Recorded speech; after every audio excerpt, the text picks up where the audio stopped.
Welcome to Roaming with Restless Women, real talk with wise, dynamic women leaders. I'm Julie Noonan, your host, CEO, and founder of Intuitive Wisdom Coaching, and I'm living my dream life.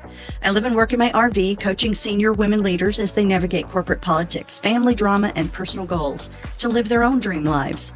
These women are restless. They are never done seeking new opportunities, learning, and ways to create value in the world. If you'd like to apply to be a guest, stick around to the end of the show and I'll let you know how. So let's go.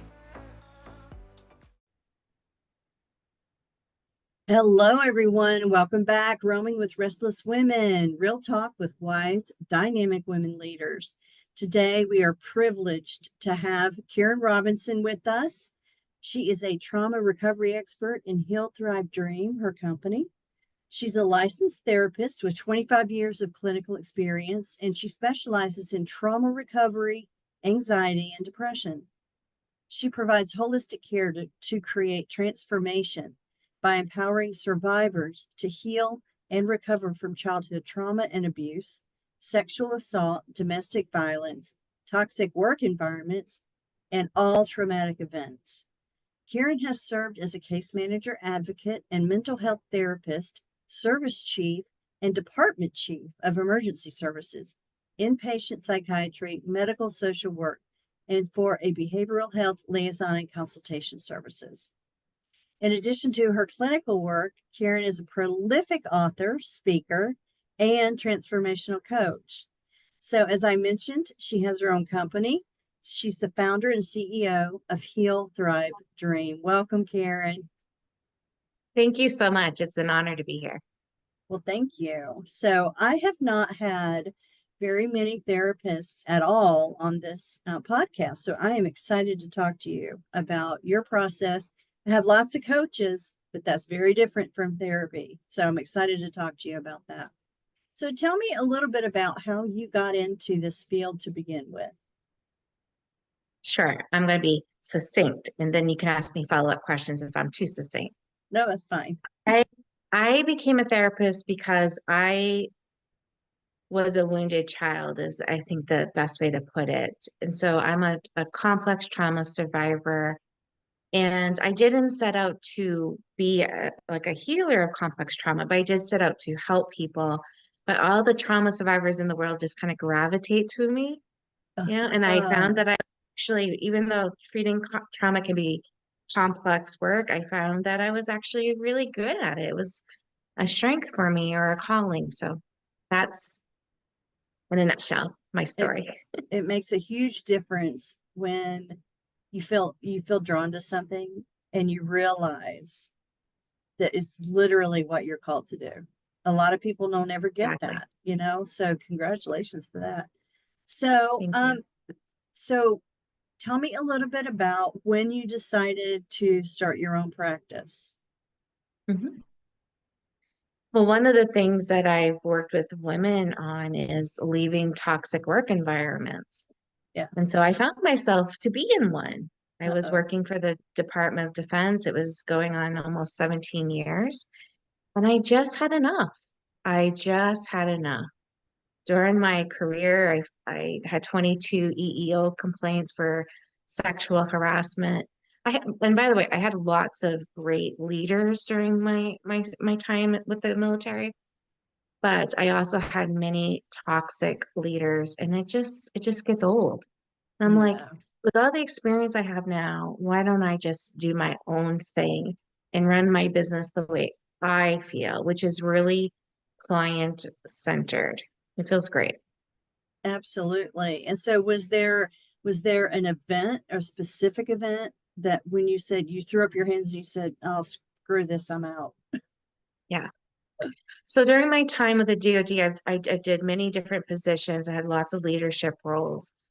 And the defining moment, the last straw, was when my hospital was the first hospital to have COVID in it. Oh And gosh.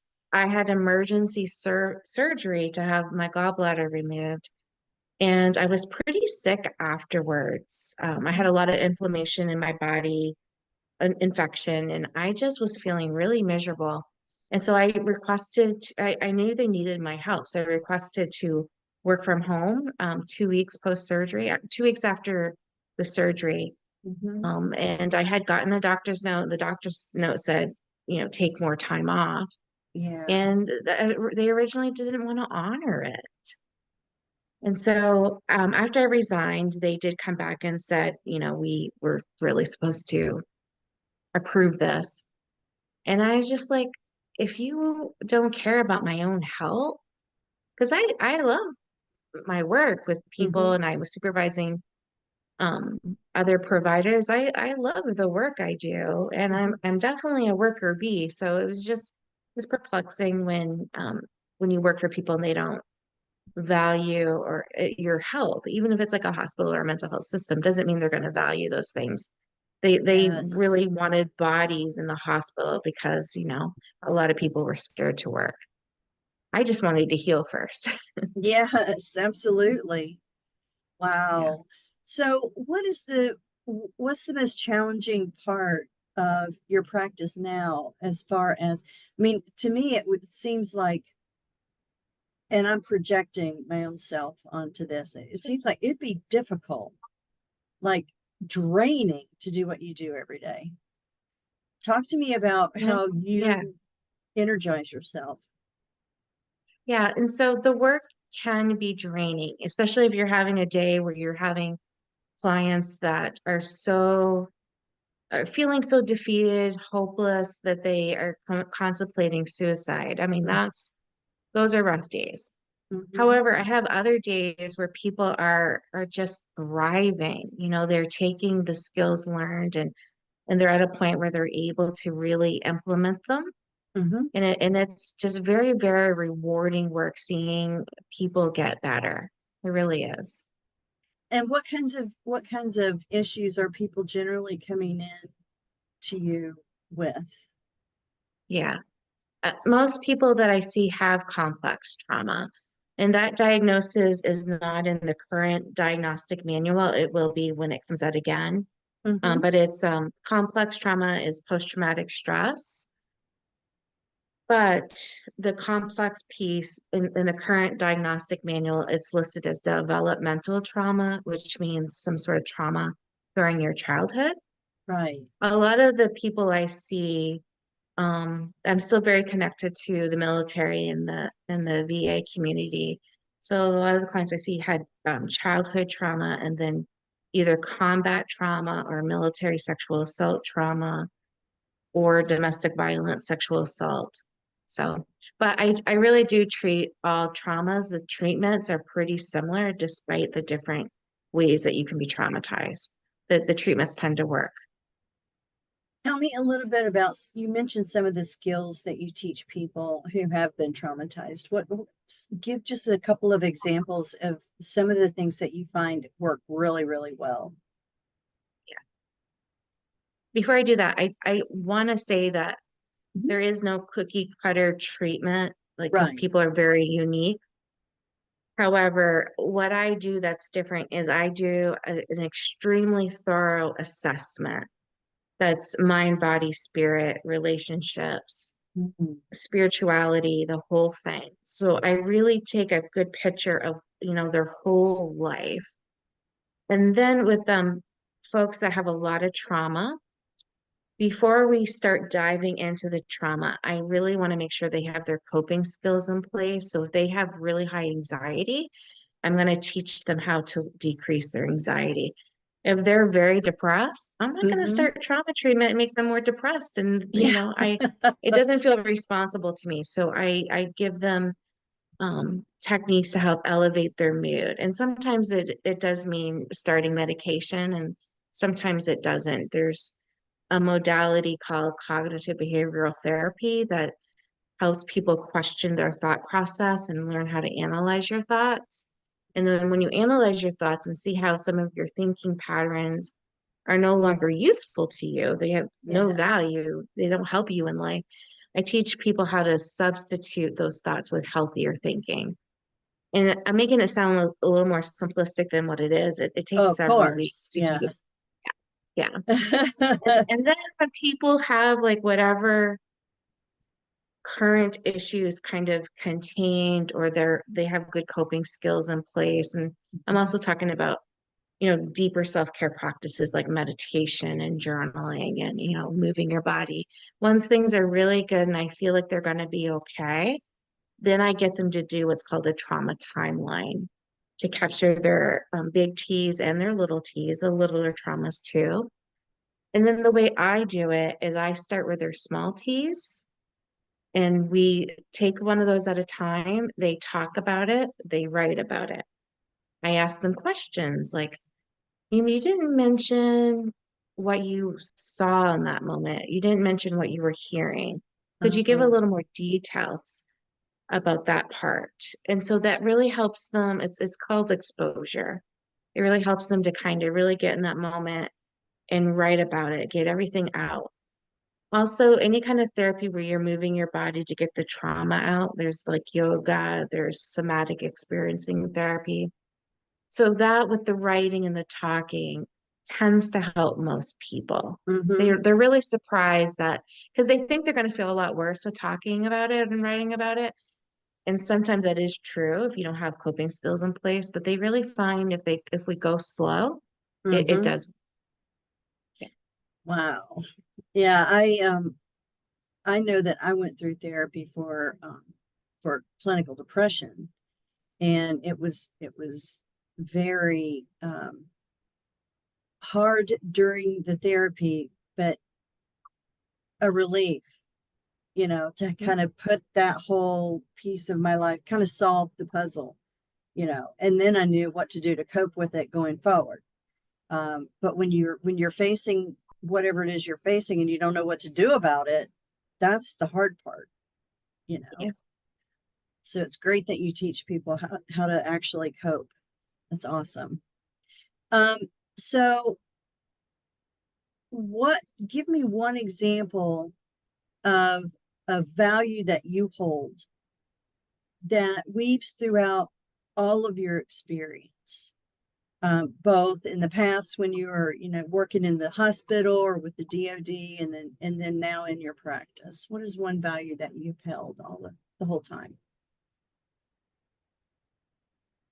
Looking back, comparing, contrasting, I think my faith Mm-hmm. was the defining moment. I had a suicide attempt myself when I was young, and it didn't work, and I was mad and angry and questioning God, and then it just kind of hit me at 12, like maybe it means something that I'm alive. Mm, And so and it's my faith has just been a comfort during my whole journey. And when my clients have faith, it is a lot easier to work with them because there's that hope that comes with having your faith. Clients that don't have faith, it's a little bit harder work for me actually. Yeah. well, I imagine so. I mean,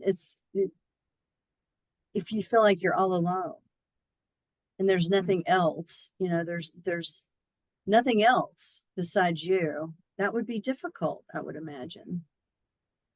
Yeah, and some of my clients, they're just not sure. And so that's even Yeah. a little bit easier. But when you truly believe there's nothing, it's like, because even like when my grandma, she was like my first caretaker. Like when my Grammy passed away, I was so devastated. I had to believe that she was in a good, safe place and loved upon because it just felt better. I'm like, oh, I'm so glad I have my faith to lean on. Yeah.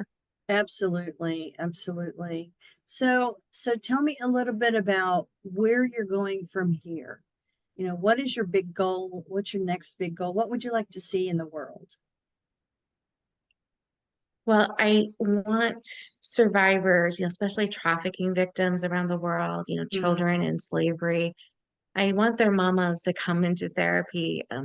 I have a women's group. I call it coaching so I can serve women wherever they are. It's virtual. We do some coaching and we do a support group. And every month we have a theme of trauma that we work on. So my love is to grow that group bigger, make it more global. I also want to start hosting retreats for women for a safe place to come and spend some time healing, get away from everything and really think about what they need, what they want, what their dreams are. Big part of my company is teaching people to dream. Like, you can have what you want. We just got to dream it and then take the action steps. So, long story short, community building things is what I really love. My membership, hosting retreats, I continue to do summits. I do 3 a year. I want to keep growing my summits, have a larger Mhm. reach. And so when you mentioned the group work that you're doing, you said you picked out a trauma, an aspect of trauma, Theme. um, Yep. a theme. What are a couple of examples of that? They're gonna regret asking me that because I could talk about that for 2 days. No, that's So great. trauma impacts every area of one's life. So examples are trauma and the impact on your physical body, trauma and the impact on your mental health, Mm, trauma and addictions, trauma and the lack, the struggle to trust, mm, trauma and how it impacts your food choices, that emotional eating piece, or starving yourself because you don't feel like you deserve it, to eat. So yeah. the list goes on and on. It really does, because it impacts your parenting. If you were abused as a child and then marry, it can impact that partnership. It impacts how you have friends, or if you're scared to trust friends, if you had a lot of ghosting or bullying in your past. So I will never be out of work to do, I actually. guess I'd be not. okay with running Yeah. out of some of this work. Wow. Well, so what kinds of things that you think you could help with that people wouldn't normally think was trauma? You're talking a little bit about the smaller T's in life. Yeah. Yeah, because yeah, I think all of us probably have some event or something in our life, not to maybe to the sexual abuse level, but there are things that happen in our lives that maybe we wouldn't call trauma, but really are. And just give Yeah. me an example of some of those. Well, an example could be like a car accident. If you got, hit by a drunk driver, you might just identify it as a car accident. But if you have nightmares and if you're scared to drive, it could be a trauma. And Okay. obviously it matters, like what other traumas you've had in the past. It matters how bad the accident was, fender bender versus like your car is totaled and you're, hurt in a major way. Other type of things like sometimes there's what we call gaslighting, that emotional component in relationships, or where your partner sort of tries to convince you that you don't know what you're doing, or that you're crazy. A lot of times too, it could be sexual harassment. People, especially women, we tend to minimize it. We've put up with it for so long over the Yeah, years we that think it's normal. exactly. So, but that can be trauma. It impacts our body image, our self-worth. We feel like our voice doesn't matter, or our intellect, that if we're not beautiful enough, then we're not going to have any attention. So the stuff like that can be what we call smaller traumas. Yeah. I have what just came up in my mind, the movie Mean Girls.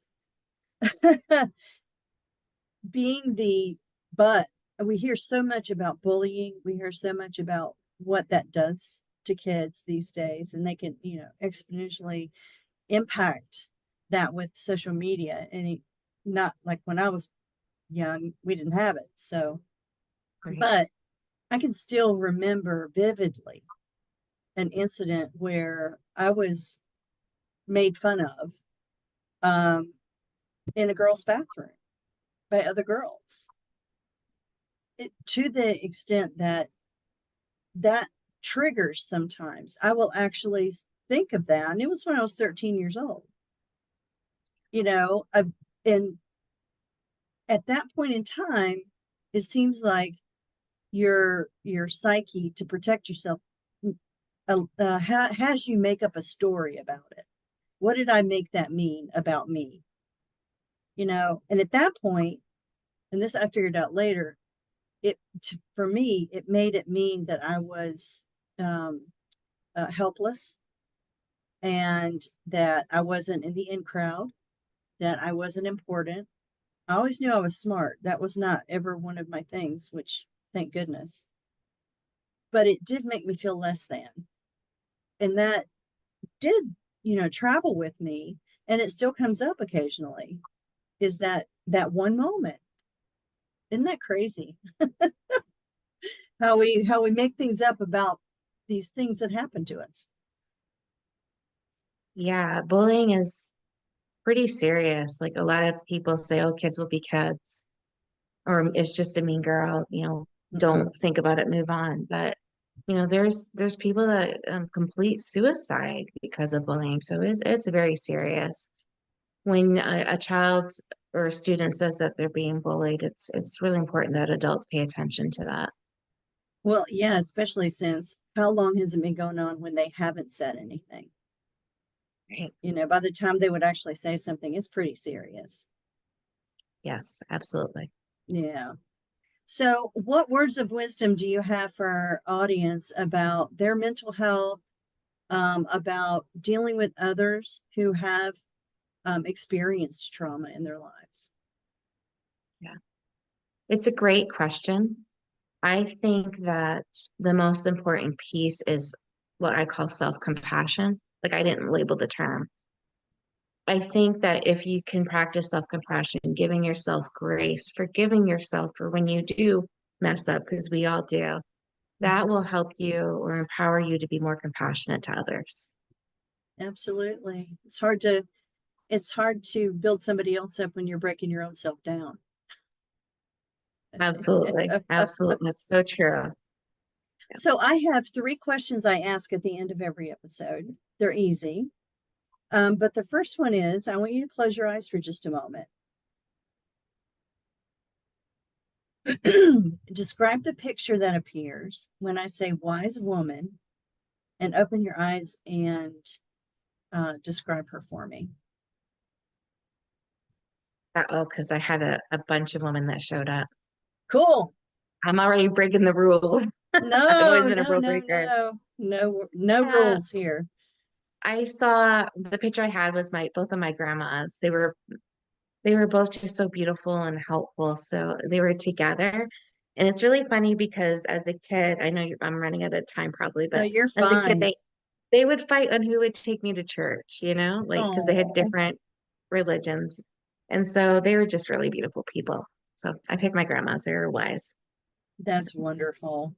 Okay, where do you like to roam?